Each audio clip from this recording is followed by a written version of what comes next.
Hello everyone, welcome two plus minus. तो topic wise series में हम बात कर रहे हैं डीबीएमएस सब्जेक्ट की, और डीबीएमएस में हमने प्रीवियस 3 पार्ट्स देखे हैं। आज इस सब्जेक्ट का लास्ट पार्ट है।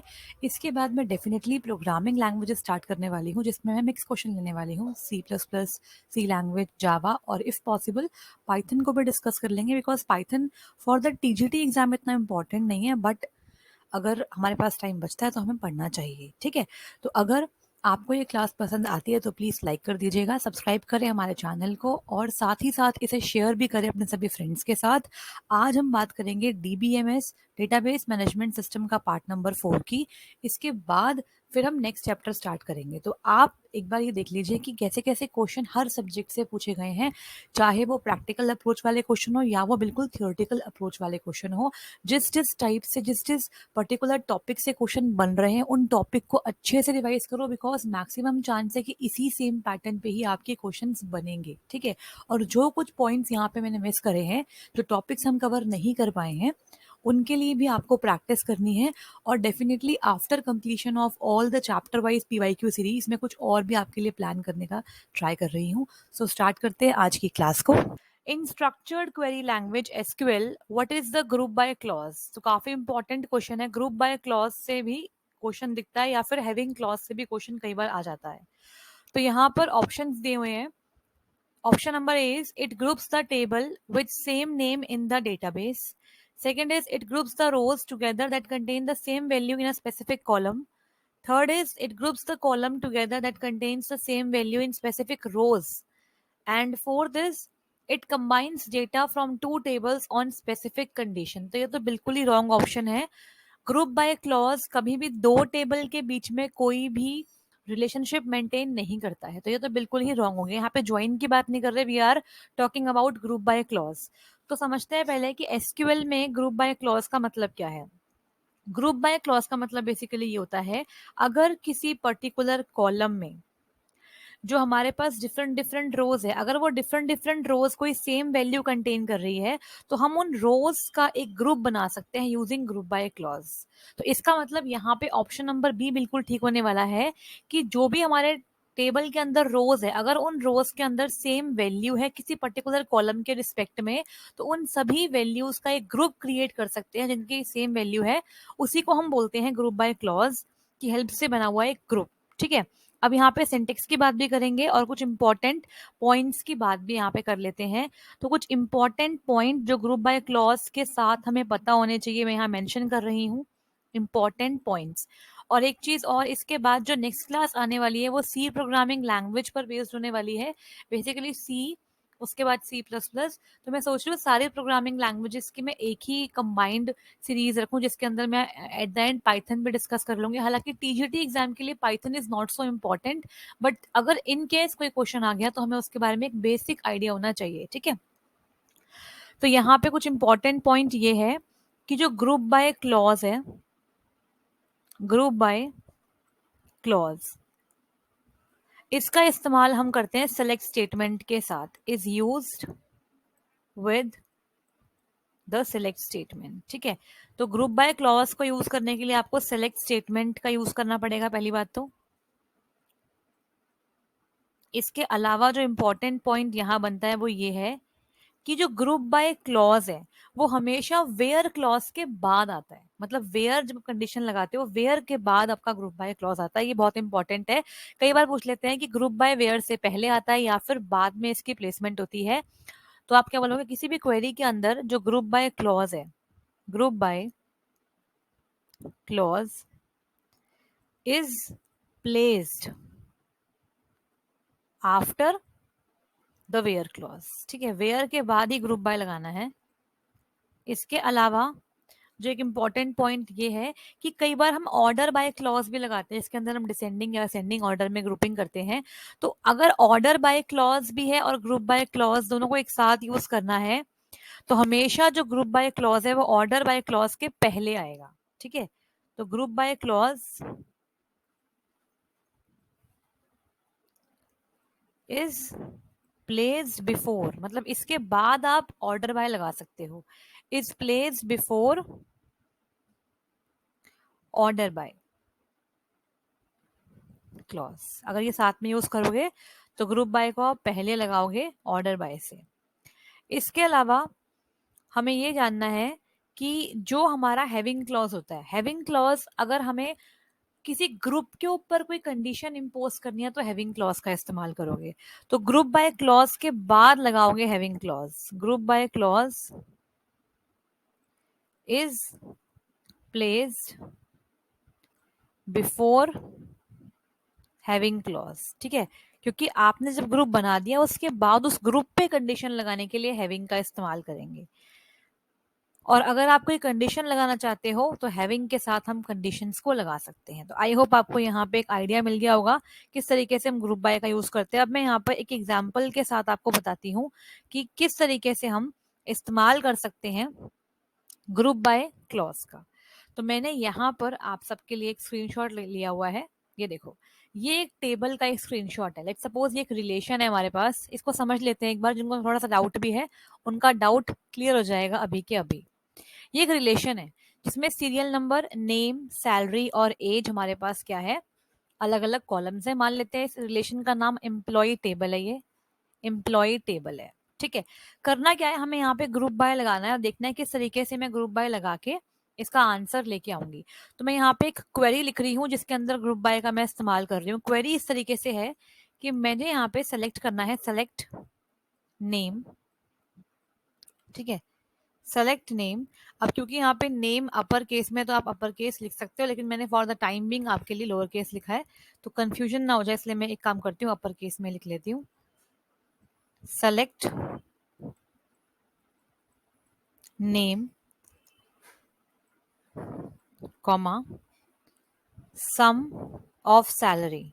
सम हमारा क्या है, एक एग्रीगेट फंक्शन है, इसका भी इस्तेमाल आप कर सकते हो। Sum of salary from employ table है तो एम्प्लॉय, और यहां पे आपने लिख दिया ग्रुप बाय नेम। अब इसका मतलब क्या है, एंड में आएगा सेमीकोलन।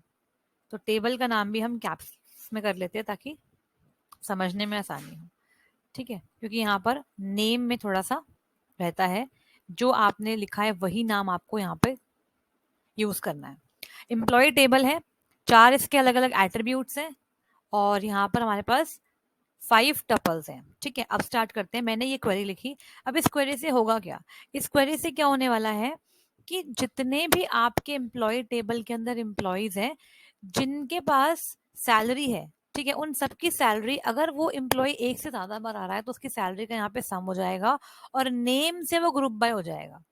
जैसे यहाँ पर हर्ष 2 बार आ रहा है, फर्स्ट टाइम, सेकेंड टाइम। ठीक है, और जो आशीष है वो यहाँ पर 2 बार आ रहा है, फर्स्ट टाइम और सेकेंड टाइम। तो क्योंकि हमारे पास नेम कॉलम में 2 रोज के अंदर सेम एंट्री है, आशीष आशीष, हर्ष एंड हर्ष, तो इसका जो आंसर आएगा वो इस तरीके से आएगा कि हर्ष की एक ही एंट्री बनेगी, आदर्श की एक ही एंट्री बनेगी और धनराज तो ऑलरेडी एक ही है। अब इनकी सैलरी का सम आ जाएगा। तो हर्ष का जो फर्स्ट वाली रो में सैलरी है, ये वाली सैलरी इसकी सेकंड वाली सैलरी के साथ सम हो जाएगी, जो कि हमने यहाँ पे सम ऑफ सैलरी बोला है प्रिंट करने के लिए। तो यहाँ पे तो आपको नेम दिखाई देंगे इधर आंसर में जो रिजल्ट आएगा, और जो सम सैलरी है, सम सैलरी यहाँ पे आपको दिखाई देगा हर्ष की सैलरी सम के साथ। तो 2000 प्लस 3500 इज 0055। आदर्श की कितनी आ जाएगी, 3000, और धनराज की तो ऑलरेडी 3000 है ही। तो इस तरीके से आपने देखा कि जो हमारे पास अलग अलग रोज के अंदर हर्ष 2 बार एंट्री थी उसको हमने 1 बार करा, आदर्श को भी 1 बार किया, तो यहाँ पे ग्रुपिंग हो गई नेम एट्रीब्यूट के बेसिस पे। तो ग्रुप बाय नेम, इस तरीके से आप क्वेरी चलाते हो ग्रुप बाय की। आई होप आपको यहाँ पे क्लियर हो गया होगा क्या हमने किया है। और यहाँ पे इसका फाइनल आउटपुट ये रहा, दिख रहा होगा आपको, आशीष की हो जाएगी 3000, धनराज की और हर्ष की। इस तरीके से हमने यहाँ पे किया। अब आगे चलते हैं, अब यहाँ पे मैं आपको एक और पॉइंट बता देती हूँ ताकि आपको अगर इन केस उसके बारे में पूछ ले तो आपको उसके बारे में भी आइडिया होना चाहिए। तो यहाँ पे थोड़ी सी बात कर लेते हैं हैविंग क्लॉज के बारे में। अब देखो हैविंग क्लॉज का मतलब क्या है, हैविंग और वेयर में डिफरेंस आता है। तो वेयर और हैविंग क्लॉज में डिफरेंस ये है, जो वेयर क्लॉज है, वेयर क्लॉज, इसका इस्तेमाल करके मैं किसी भी कॉलम पे कंडीशन लगा सकती हूँ। प्लेस कंडीशन ऑन कॉलम्स, किसी कॉलम पे कंडीशन लगानी है तो आप हैविंग के जगह वेयर का इस्तेमाल करेंगे। लेकिन अगर आपको ग्रुप्स पे कंडीशन लगानी है, ठीक है, तो आपको हैविंग का इस्तेमाल करना है। हैविंग क्लॉज का यूज करके आप ग्रुप्स पे कंडीशन लगाते हो, ग्रुप्स पे कंडीशन लगाते हो, ठीक है। तो आई होप आपको समझ में आया होगा। अब जैसे मान लेते हैं, मैं यहाँ पे एक एग्जांपल देती हूँ आपको ताकि समझने में थोड़ी सी आसानी हो किस तरीके से हम यूज कर सकते हैं हैविंग का। तो यहाँ पे एग्जाम्पल मैं आपको दे देती हूँ। जैसे लेट सपोज मैंने यहाँ पे एक एग्जाम्पल लिया, यहाँ पे लिख लेते हैं क्वेरी, क्वेरी नंबर 2 यही लिख देती हूँ मैं,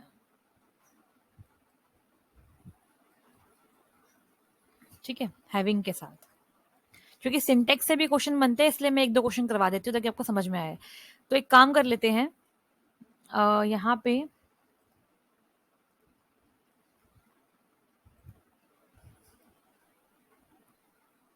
मैं इसी में मॉडिफाई कर लेती हूँ सो दैट हमारा टाइम बच जाए। इसको इसी में मॉडिफाई कर लेते हैं, ठीक है। तो यहाँ पर बस मैं यहाँ पे लगा रही हूँ हैविंग, इसके आगे ग्रुप बाय नेम के बाद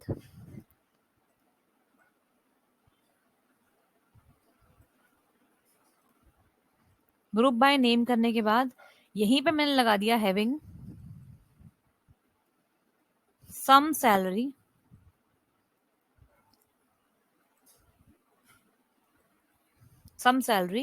ग्रेटर देन लेट्स सपोज 4000। इसका मतलब क्या है, इसका मतलब ये है कि आपने जो भी ग्रुप बनाया है ग्रुप बाय क्लॉज से, अब उस ग्रुप के अंदर भी मैं हैविंग क्लॉज का इस्तेमाल करके कंडीशन इंपोज कर रही हूँ। तो इससे होगा क्या कि ये मेरे पास जो हैविंग से पहले आया था वो ये था। अब हैविंग बोल रहा है कि सम सैलरी में अगर किसी सैलरी, कोई अगर ऐसी सैलरी है जिसका अमाउंट 4000 से बड़ा है तो वो ही दिखाई दे। तो इसका मतलब ये भी डिस्कार्ड हो गई, ये भी डिस्कार्ड हो गई, सिर्फ ये वाली एक ही एंट्री मेरे पास आएगी। तो आफ्टर दिस क्वेरी नंबर 2 आपको सिर्फ नेम में मिलेगा हर्ष और सम सैलरी में मिलेगा उसकी सैलरी अमाउंट जो कि 4000 से ज्यादा है, दैट इज 5500। तो जो भी 4000 से कम थी वो वाली एंट्रीज हमारी डिलीट हो गई। ये हमारा सेकंड आउटपुट आ गया। तो इसका मतलब किसी पर्टिकुलर ग्रुप के ऊपर अगर मुझे कंडीशन इंपोज करनी है तो वहां पे हैविंग क्लॉज का इस्तेमाल करेंगे। अब यहाँ पे आप अगर चाहो तो बहुत सारे एग्रीगेट फंक्शंस का भी इस्तेमाल कर सकते हो। जैसे मैंने सम का इस्तेमाल किया, आप एवरेज का कर सकते हो, ठीक है, काउंट का कर सकते हो। इस अकॉर्डिंग आप अपने अकॉर्डिंग जो भी आपको फंक्शन यूज करना है वो कर सकते हो। तो अब बढ़ते हैं आगे। आई होप आपको समझ में आ गया होगा। नेक्स्ट क्वेश्चन की बात करेंगे। नेक्स्ट क्वेश्चन देखते हैं क्या है हमारे सामने। Which of the following statements is are correct regarding single row functions in SQL? तो सिंगल रो फंक्शंस पर बेस्ड क्वेश्चन है। यहाँ पे हमारे पास 3 फंक्शन है, insert function, round function, length function, ठीक है। हमें बताना है इसमें से कौन सी स्टेटमेंट बिल्कुल करेक्ट दी गई है।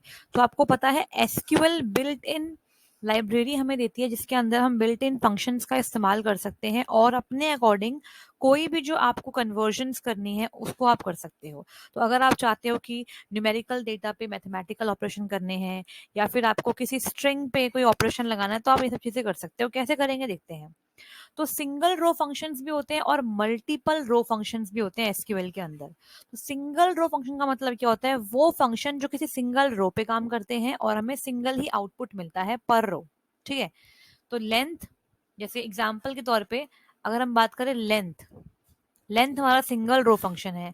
इसके अलावा हमारे पास जो केस कन्वर्जन फंक्शन होते हैं, केस कन्वर्जन, अपर केस से लोअर केस में आना है, केस कन्वर्जन फंक्शंस, वो सब भी क्या होते हैं हमारे पास, सिंगल रो फंक्शन ही होते हैं।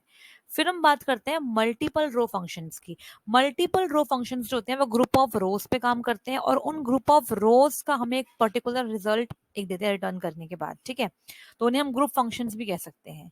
अब सिंगल रो फंक्शंस में क्या है, इसमें भी कैटेगरी होती है। जैसे सिंगल रो फंक्शन की अगर बात करूं मैं, तो ये एग्जांपल था इसका, वन एग्जांपल नंबर 1 और 2। अब इसमें हमारे पास सिंगल रो फंक्शंस अगर मैं यहाँ पे लिख दूं फटाफट, एक ब्रॉड आपको दे रही हूँ आइडिया, इसको पढ़ लेना अगर आपने नहीं पढ़ा है तो।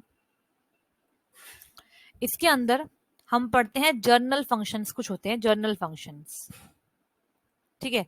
तो जर्नल फंक्शन के अंदर बेसिकली जैसे अगर आपको नल वैल्यू चेक करनी है या फिर नल इफ लगाना है तो यहाँ पे सब चीजें लगाते हैं, ठीक है, एनवीएल वगैरह चेक करते हैं। इसके अलावा मतलब बेसिकली जो भी आपके नल वैल्यू को हैंडल करने वाले फंक्शन है वो आपके जर्नल में आते हैं। फिर इसके अलावा केस कन्वर्जन फंक्शंस जो मैंने बताया आपको ऊपर, केस कन्वर्जन फंक्शंस, जिसमें अगर आपको अपर केस करना है लोअर केस करना है तो वो कर सकते हो, ठीक है। तो इसमें क्या होता है बेसिकली, ये आपका जो है करेक्टर इनपुट रिसीव करता है और करेक्टर वैल्यू आपको रिटर्न करता है। जैसे इसके अंदर अपर भी आता है, अपर हो गया है, ठीक है, लोअर हो गया है, या फिर एक और होता है यहाँ पे इनिट कैप, इनिट कैप। ये तीन बेसिकली हम पढ़ते हैं। अपर क्या करता है, किसी भी स्ट्रिंग को अपर केस में कर देगा, लोअर लोअर केस में कर देगा, और जो इनिट कैप है वो क्या करेगा, वो बेसिकली जो आपके इनिशियल अल्फाबेट है किसी भी स्ट्रिंग के उसको अपर केस में करेगा। तो इनिशियल कैप का मतलब है इसका, ठीक है। इसके अलावा हमारे पास कुछ होते हैं करेक्टर फंक्शंस, करेक्टर फंक्शंस। तो करेक्टर फंक्शंस जो होते हैं वो क्या करते हैं, वो हमारे से एक इनपुट लेते हैं करेक्टर में और हमें रिटर्न करते हैं एक नंबर या फिर करेक्टर वैल्यू। अब करेक्टर फंक्शंस के अंदर हमारे पास आते हैं बहुत सारी कैटेगरी। इसके एग्जांपल से ही आपको क्वेश्चन मिला है। करेक्टर फंक्शन में हमारे पास आता है, जैसे अगर आपको लेंथ निकालनी है तो लेंथ एक फंक्शन हो गया, ठीक है, लेंथ हो गया। इसके अलावा कॉन्कैटिनेट करना है तो कॉन्कैट हो गया। इसके अलावा अगर आपको ट्रिम करना है तो ट्रिम हो गया। देन यहाँ पे एक आता है रिप्लेस करना है किसी पर्टिकुलर करेक्टर और किसी पर्टिकुलर करेक्टर से, तो ये हो गया रिप्लेस, ठीक है। सब स्ट्रिंग निकालनी है तो ये सारे इसके एग्जांपल्स हैं, एक्सेट्रा, ठीक है। आपसे पूछा गया था क्या इंसर्ट एक न्यूमेरिक फंक्शन है, तो आपको यहाँ पे अभी इस पे हम बात करते हैं कि इंसर्ट कैसा फंक्शन है। फिलहाल के लिए इसके अलावा जो फंक्शंस और बनते हैं थोड़े से वो देख लेते हैं। डेट फंक्शंस भी होते हैं हमारे पास। अगर आपको डेट को प्रिंट करना है तो डेट फंक्शंस काफी सारे होते हैं, जिसके अंदर हम देखते हैं कि अगर हमें मंथ्स चाहिए, किसी पर्टिकुलर 2 मंथ के बीच में कितने मंथ आ रहे हैं, या फिर हमें नेक्स्ट डे चाहिए, लास्ट डे चाहिए, ये सब चीज चाहिए तो यहाँ पे आता है, ठीक है। इसके अलावा नंबर फंक्शंस जो होते हैं, नंबर फंक्शंस जो बेसिकली एक न्यूमेरिक वैल्यू को इनपुट लेते हैं और न्यूमेरिक वैल्यू को ही आउटपुट करते हैं, जिसके अंदर हमारे पास राउंड और ट्रंकेट होता है। नंबर नंबर फंक्शंस के अंदर हमारे पास राउंड निकालना होता है, किसी को राउंड राउंड फिगर करना है, ट्रंकेट। इसके अलावा अगर हमें मॉड वैल्यू निकालनी है, मॉड वैल्यू, तो ये सब चीजें जो होती है वो हमारे कहाँ आती है, नंबर फंक्शंस के अंदर आते हैं, ठीक है। अब यहाँ पे इंसर्ट जो आपको बोला है न्यूमेरिक फंक्शन है, ये फंक्शन होता ही नहीं है कोई भी, ठीक है। इंसर्ट आपका एक क्या है, स्टेटमेंट होती है। Insert is a statement which is a DML statement, ये फंक्शन नहीं होता। राउंड आपका न्यूमेरिक फंक्शन बिल्कुल ठीक है, लेंथ हमारा कैरेक्टर फंक्शन बिल्कुल ठीक है। तो अगर मैं बात करूं यहाँ पे, जैसे कि अगर हम बात करें राउंड की, तो राउंड में क्या होता है, जैसे मान लो अगर राउंड की बात करूं तो आपने लिखा हुआ है राउंड, ब्रैकेट में लिख दिया, मान लेते हैं, एक मिनट, यहाँ लिख दिया है लेट्स सपोज 172.43, ठीक है। तो पॉइंट के बाद आपका क्या है, 4 है, इसलिए इसे राउंड कर देगा 170 अप्रोक्सीमेटली आपका पहुंच जाएगा। जैसे कि जैसे मान लो यहाँ पे एक नंबर और है तो ये इसको अप्रोक्सीमेटली राउंड करके 0.5 के आसपास कहीं ना कहीं ले जाएगा, ठीक है। तो राउंड करना, इसने राउंड कर दिया इसको। ऐसी लेंथ भी आप निकाल सकते हो, लेंथ तो बहुत ही आसान है। किसी भी स्ट्रिंग की अगर आपको लेंथ निकालनी है तो आप लेंथ लिख के ब्रैकेट में उस स्ट्रिंग का नाम देंगे, आपके सामने लेंथ कैलकुलेट होके आ जाएगी। ठीक है, चलिए अब आगे बढ़ेंगे, बात करेंगे अगले क्वेश्चन की। तो यहाँ पे हमने देखा कि हमारा जो आंसर है वो बनेगा option number second and third. तो ठीक है, ठीक है, सेकंड राउंड एक न्यूमेरिक फंक्शन है और लेंथ एक करेक्टर फंक्शन है, बिकॉज ये स्ट्रिंग पे काम करता है, राउंड न्यूमेरिक पे काम करता है। लेकिन इंसर्ट कोई न्यूमेरिक फंक्शन नहीं होता। न्यूमेरिक फंक्शन हमारे पास बस तीन ही है, राउंड करना, ट्रंकेट करना, या फिर किसी का मॉड निकालना। मॉड मतलब यहाँ पर ही होता है कि जैसे आपने मॉड निकाला तो जो दो नंबर का मॉड निकाल रहे हैं उनमें जो आपका रिमाइंडर बचेगा वो आपका आंसर होगा। ठीक है, दो नंबर्स पे डिवाइड करोगे, जो आपका रिमाइंडर बचेगा वो आपका आंसर होगा। ठीक है, नेक्स्ट बढ़ते हैं आगे, बात करेंगे अगले क्वेश्चन की। Next is which of the following statement is are correct regarding data dictionary in DBMS. तो डेटा डिक्शनरी आपको पता होगा जरूर से, डेटा कैटलॉग भी कहते हैं इसे, डेटा कैटलॉग। डेटा के बारे में जो फर्दर इंफॉर्मेशन है, बेसिकली इसके अंदर हम स्टोर करते हैं डेटा अबाउट डेटा, जिसे हम बोलते हैं मेटा डेटा। आपके डेटा के बारे में सारी इंफॉर्मेशन, जैसे कि क्या क्या एट्रीब्यूट होने वाले हैं, क्या एंटिटीज, क्या आपका जो रिलेशनशिप है वो होने वाला है, इन सब सारी इंफॉर्मेशन को स्टोर करने के लिए हमें डेटा डिक्शनरी की रिक्वायरमेंट रहती है। तो क्या बोला गया है यहाँ पे कि data dictionary is a collection of definition, rules and advisories of data design to be used as a reference with data warehouse. बिल्कुल ठीक है। सेकेंड स्टेटमेंट बोल रहे हैं data dictionary is the area of memory allocated for data storage. ये point बिल्कुल irrelevant point है। Data dictionary जो होती है, गले में दर्द क्यों होने लग गया पता नहीं। Next statement is data dictionary is the area of memory allocated for data storage. ये पॉइंट बिल्कुल गलत है। डेटा डिक्शनरी का डेटा स्टोरेज से कोई भी कनेक्शन नहीं होता है। जो डेटाबेस है वो एक डिफरेंट प्लेस पे होता है, और जो डेटाबेस की डेफिनेशन है वो एक अलग प्लेस पे होती है। तो डेटाबेस की डेफिनेशन मतलब डिक्शनरी के अंदर सिर्फ और सिर्फ रूल होते हैं, डेफिनेशंस होती हैं, स्कीमा के बारे में इंफॉर्मेशन होती है, डेटा वहां पर स्टोर नहीं होता है। तो ये इससे अलग होता है। तो ये इसकी प्लेस अलग है और डेटाबेस की प्लेस अलग होती है। तो it mean second statement is incorrect. तो only first statement is correct, option number C is absolutely correct. Next देखते हैं क्या क्वेश्चन है। Which of the following statement is are correct regarding structured query language SQL। तो यहाँ पे again SQL से जो हमारे डिफरेंट डिफरेंट टाइप्स होते हैं SQL के अंदर, उस पर बेस्ड ये क्वेश्चन है। देखते हैं क्या है इस क्वेश्चन के अंदर, क्या बोला गया है। The data type float can hold numbers with decimal points and the data type begin occupies 16 bytes। तो यहाँ पे SQL के अंदर डिफरेंट टाइप ऑफ टाइप्स होते हैं डेटा को स्टोर करने के लिए। जैसे वी हैव न्यूमेरिक टाइप्स। रह गया, थोड़ा सा रह गया।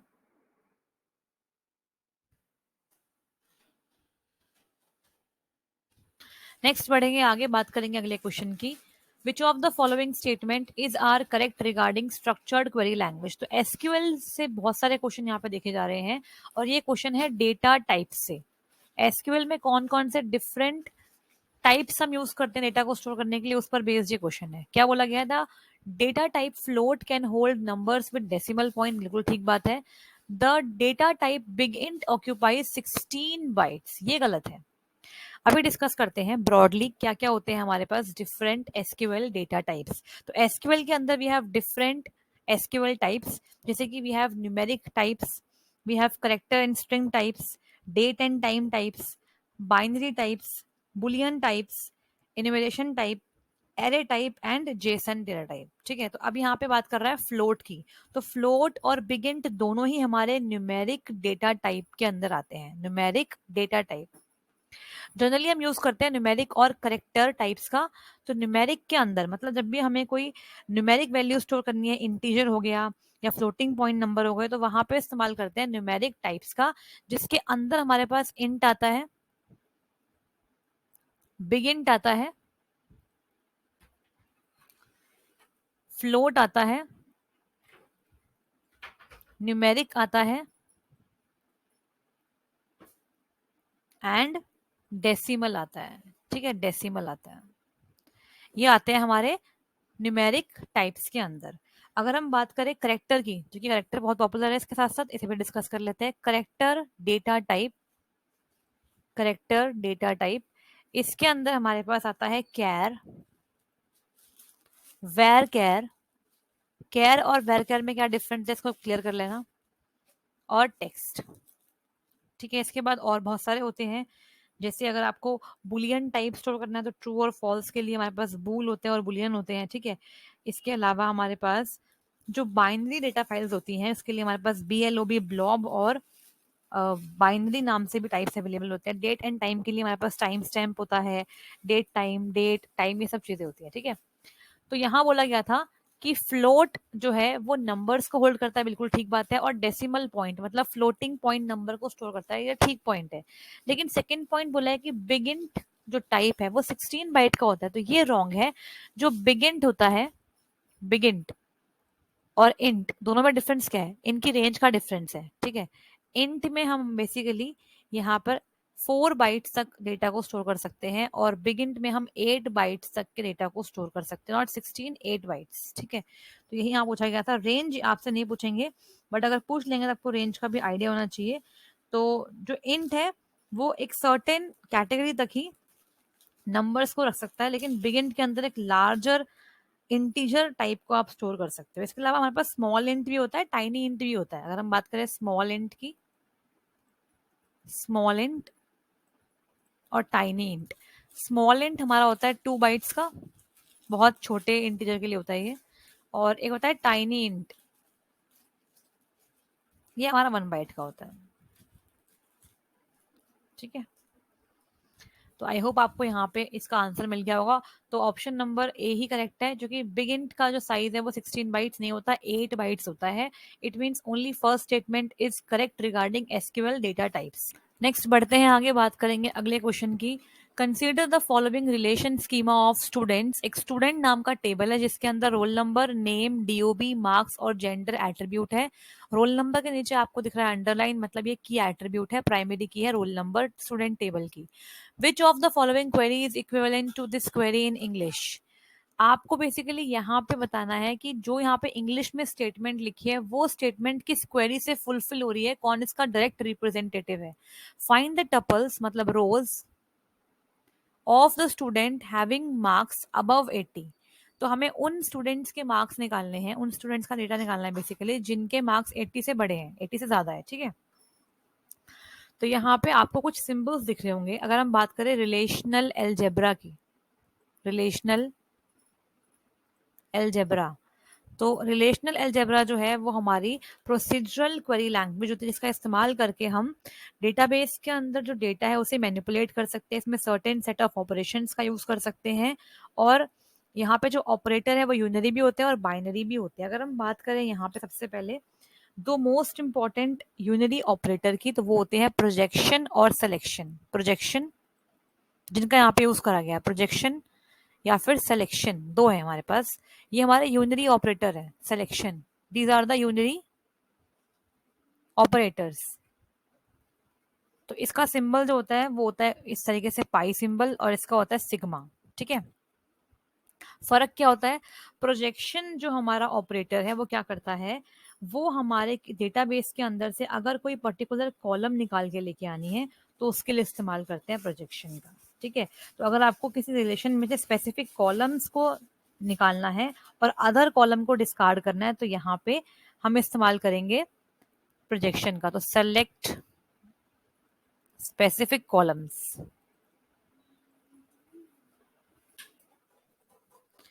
और जब ये कॉलम्स को निकालता है तो उन कॉलम्स में जो डुप्लीकेट टपल्स हैं उसे भी रिमूव करता है। ये डुप्लीकेट टपल्स को यहाँ पे रिमूव कर देता है प्रोजेक्शन।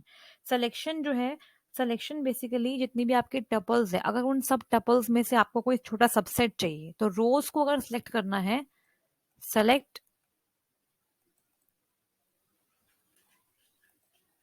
सबसेट ऑफ रोज या फिर टपल्स।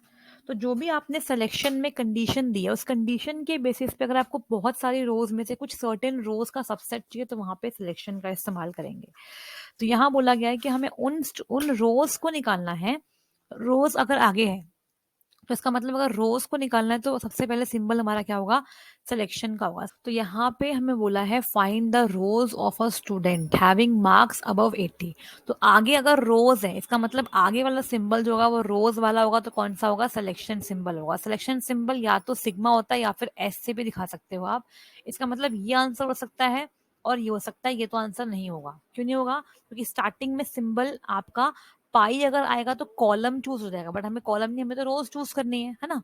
अब यहाँ बोला है कि देखो, अगर मैं इसको ऐसे लिखूं कुछ, कि हमें बेसिकली क्या करना है, सिग्मा लिख सकती हूँ मैं, सिग्मा जो हमारा कॉलम नेम है मार्क्स ग्रेटर देन होने चाहिए 80, और हमें स्टूडेंट टेबल में से सिलेक्शन करना है। तो ये तरीका होता है क्वेरी करने का। अब यहाँ पे सिग्मा ना देके आपको एस दिया हुआ है, एस भी हमारे सिग्मा की तरह ही काम करता है, सेम ही सिलेक्शन को ही रिप्रेजेंट कर रहा होता है।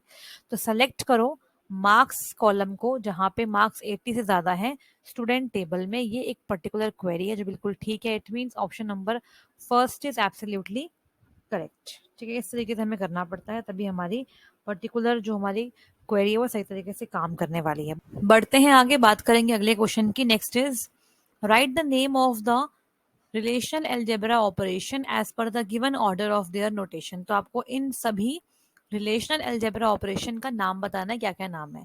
तो हमने डिस्कस किया, first is representing projection, second is representing Cartesian product and third is representing selection.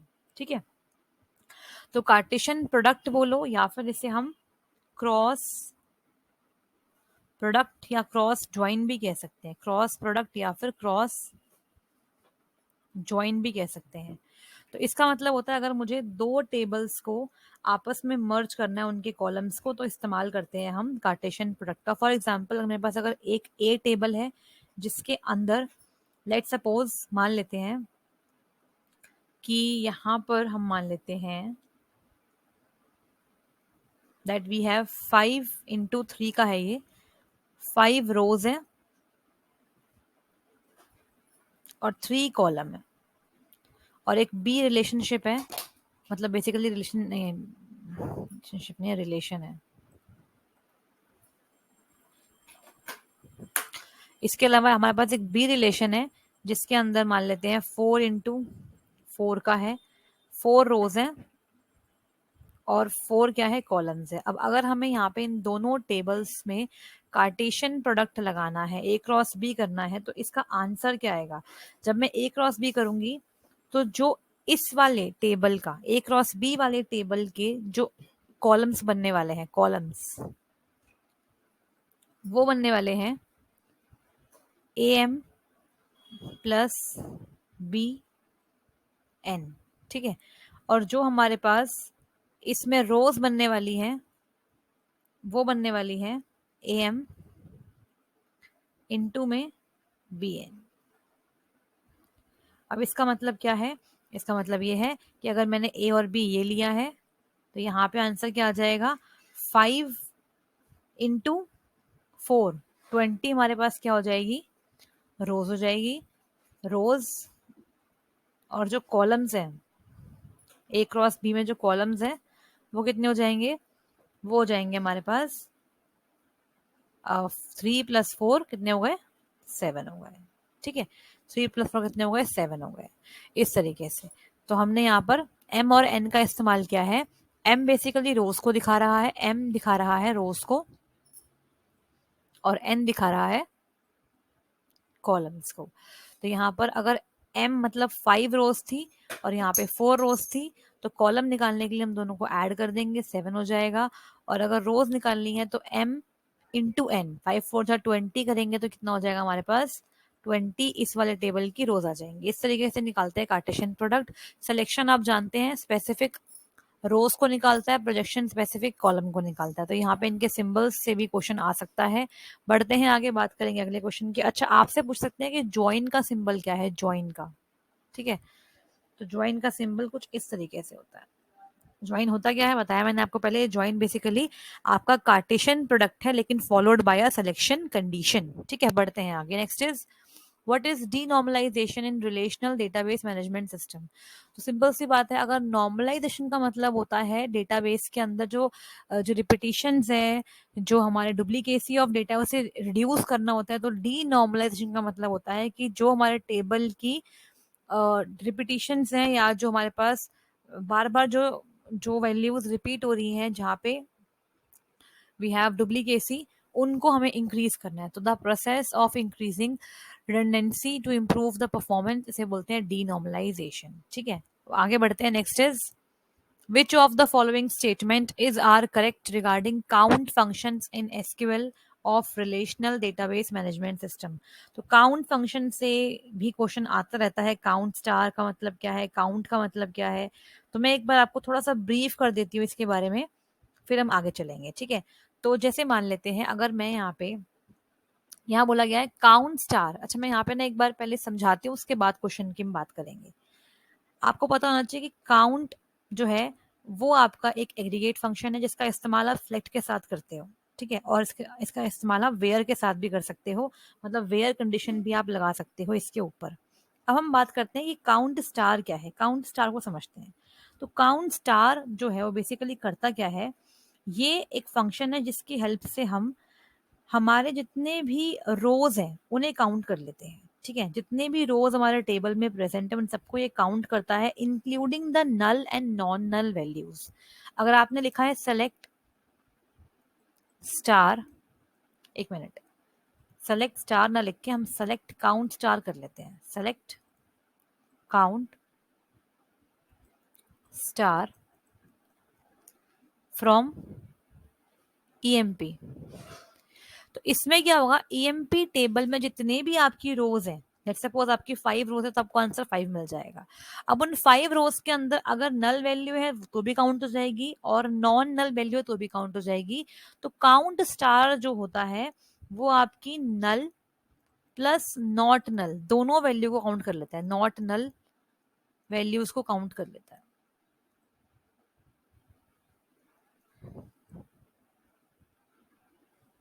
ठीक है, क्या बोला है यहाँ पे, count star is use to count number of values in a column. गलत है ये गलत है बिल्कुल। ये आपके कॉलम की वैल्यूज काउंट नहीं करता, आपके पूरे टेबल में कितनी number of total rows present है इसे काउंट करता है। ठीक है, तो लिख देती हूं मैं यहाँ पे, काउंट स्टार का काम क्या होता है,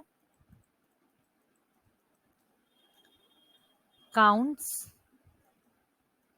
all the rows present in the table, जिसमें आपकी नल वैल्यू और नॉट नल वैल्यू दोनों ही काउंट हो जाएगी। ठीक है, इसके बाद हम बात करते हैं नेक्स्ट की। अगर मुझे काउंट स्टार ना यूज करके सिर्फ सिंपल काउंट इस्तेमाल करना है, काउंट, तो काउंट क्या होता है, काउंट को भी देख लेते हैं। ठीक है, काउंट को भी देख लेते हैं।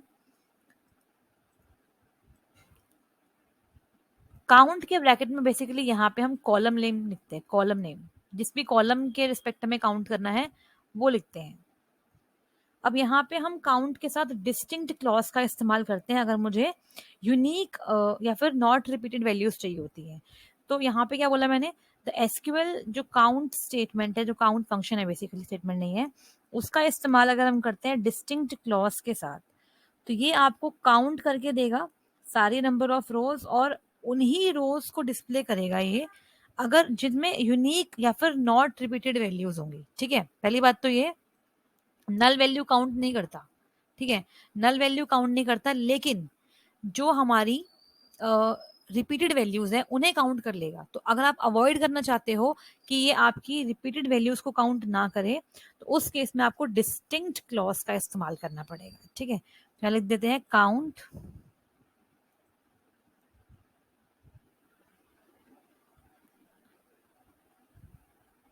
all the rows present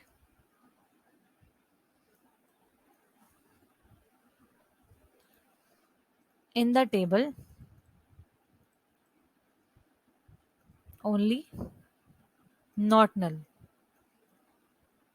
only not null. लेकिन यूनिकनेस के लिए आप यहाँ पे इसके साथ डिस्टिंक्ट क्लॉज अगर लगाओगे तो ये यूनिक वैल्यू भी काउंट करेगा। डिस्टिंक्ट क्लॉज, जैसे आपने लिखा select,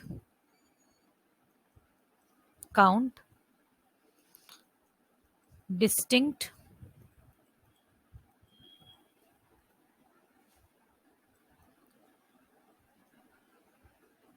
salary from EMP। तो जो हमारे पास डिस्टिंक्ट सैलरी है उन्हीं को काउंट करेगा, जो रिपीट हो रही है उसे काउंट नहीं करेगा। तो डिस्टिंक्ट इज द क्लॉज जो हम इस्तेमाल करते हैं अगर हमें नॉट रिपीटेड या यूनिक वैल्यूज चाहिए होती है। इसके अलावा अगर हम चाहें तो काउंट के साथ हम ग्रुप बाय या हैविंग का भी इस्तेमाल कर सकते हो, नो इशू विद दैट, उसका भी इस्तेमाल कर सकते हो। तो काउंट फंक्शन को आप चाहो तो ग्रुप बाय और हैविंग के साथ भी क्लब करके उस ग्रुप के ऊपर कंडीशन लगा सकते हो यूजिंग द हैविंग क्लॉज। ठीक है, तो यहाँ बोला गया था count is use to count the number of rows of the query result. ये भी जो है ये एक करेक्ट स्टेटमेंट नहीं है। काउंट जो है वो टोटल नंबर ऑफ रोज निकालता है किसी भी टेबल में, और वहां पे नल वैल्यूज नहीं होनी चाहिए। ये होता है काउंट का मेन काम। तो यहाँ पे जो ऑप्शन दिया गया था वो दिया है नीदर वन और नॉर टू। हालांकि यहाँ पे सेकंड ऑप्शन काफी हद तक मुझे ठीक लग रहा है कि count is use to count the number of rows of the query result. इस क्वेश्चन का आंसर मुझे थोड़ा सा लग रहा है कि गलत है, क्योंकि काउंट जो है वो बेसिकली नंबर ऑफ रोज तो काउंट करता है लेकिन साथ साथ नॉट नल वैल्यू को वो ध्यान में रखता है। तो मे बी नॉट नल ना होने की वजह से इसको रॉन्ग करा गया है। लेकिन यहाँ पे जो फर्स्ट स्टेटमेंट है वो तो बिल्कुल ही गलत हो गई है, सेकंड स्टेटमेंट थोड़ी सी सही लग रही है। बट आई डोंट नो कि इसका आंसर DSSB ने क्या दिया था, तो अभी के लिए आप मानो कि first is the right answer. बाकी अगर आपको कुछ ऐड ऑन करना है इसके अंदर तो आप कमेंट सेक्शन के अंदर ऐड ऑन कर सकते हो। If you have any update regarding this particular question then you are most welcome to write your answer in the comment section. Next बढ़ते हैं आगे, बात करेंगे अगले क्वेश्चन की। आज की क्लास का लास्ट क्वेश्चन डिस्कस करते हैं, इसके बाद हमारा DBMS ऑलमोस्ट सारे क्वेश्चन मैंने कवर करवा दिया और काफी हद तक हमने हर एक जो कॉन्सेप्ट है उसको पढ़ लिया है। तो क्या लिखा है यहाँ पे, in a database low cardinality means more unique value are stored in the column and vice versa। ये बिल्कुल ही रॉन्ग स्टेटमेंट है। कार्डिनलिटी आप पढ़ चुके हो, कार्डिनलिटी का मतलब क्या होता है कि एक पर्टिकुलर एंटिटी सेट की कितनी नंबर ऑफ एंटिटीज किसी दूसरे नंबर ऑफ एंटिटी के साथ एसोसिएटेड है इन अ रिलेशनशिप सेट, इसे हम बोलते हैं कार्डिनलिटी। जैसे हमारे पास 1 to 1 है, 1 to many है, many to 1 है एंड many to many है। इसमें लो कार्डिनलिटी होने से ज्यादा यूनिक वैल्यू आ जाएगी, ये तो कोई लॉजिक है नहीं, ये बिल्कुल गलत स्टेटमेंट दी हुई है। Second is if a stand alone column of a table is connected to the primary key of the same table then it is called as recursive relationship. ये बिल्कुल ठीक है, अगर किसी टेबल में एक ही कॉलम है और वही उस कॉलम की प्राइमरी की भी है तो उस टाइप ऑफ जो रिलेशनशिप है उसे हम बोलते हैं रिकर्सिव रिलेशनशिप। ठीक है, मतलब एक ही एंटिटी है जो अपने आप से ही क्या है एसोसिएटेड है, उसे हम बोलते हैं रिकर्सिव रिलेशनशिप। अगर दो एंटिटीज होंगे तो बाइनरी, थ्री तो टर्नरी, फोर तो क्वार्टनरी। तो यहाँ पे एक ही है जिसे बोलेंगे रिकर्सिव रिलेशनशिप। इसका मतलब फर्स्ट स्टेटमेंट तो फॉल्स है, सेकंड स्टेटमेंट बिल्कुल हमारे ट्रू है। Option number A is absolutely correct. इसी के साथ हमारा DBMS के जितने भी प्रीवियस क्वेश्चन मुझे मिले मैंने सब कुछ यहाँ पे इंक्लूड कर दिया है। अब नेक्स्ट हम प्रोग्रामिंग लैंग्वेजेस पर बेस्ड जो क्वेश्चन आ रहे हैं, चाहे वो सी हो, C++ हो, जावा से हो और या वो पाइथन से, उन सबको इंक्लूड करने का ट्राई करूंगी। और हर एक क्वेश्चन चाहे वो प्रैक्टिकल अप्रोच वाला हो या वो थियोरेटिकल अप्रोच वाला हो उनको डिस्कस करेंगे। आउटपुट बेस्ड क्वेश्चन भी कुछ आए हैं उनको भी डिस्कस करते हुए चलेंगे। अगर आज की क्लास पसंद में आई तो लाइक कर दीजिएगा, सब्सक्राइब करें हमारे चैनल को और इसी के साथ साथ अपने सभी फ्रेंड्स के साथ इसे शेयर करिए ताकि उन सभी फ्रेंड्स की आप हेल्प कर पाएं जो कि एग्जाम की तैयारी कर रहे हैं for the TGT and PGT computer science. और अगर आपको कुछ भी न्यू इंफॉर्मेशन चाहिए या फिर कोई भी न्यू सब्जेक्ट आप चाह रहे हैं कि मैं स्टार्ट करूं या जो भी आपको मुझसे बात करनी है तो आप कमेंट सेक्शन के अंदर कमेंट कर दीजिएगा। I will definitely going to see that comment. Thank you so much, मिलते हैं नेक्स्ट क्लास में।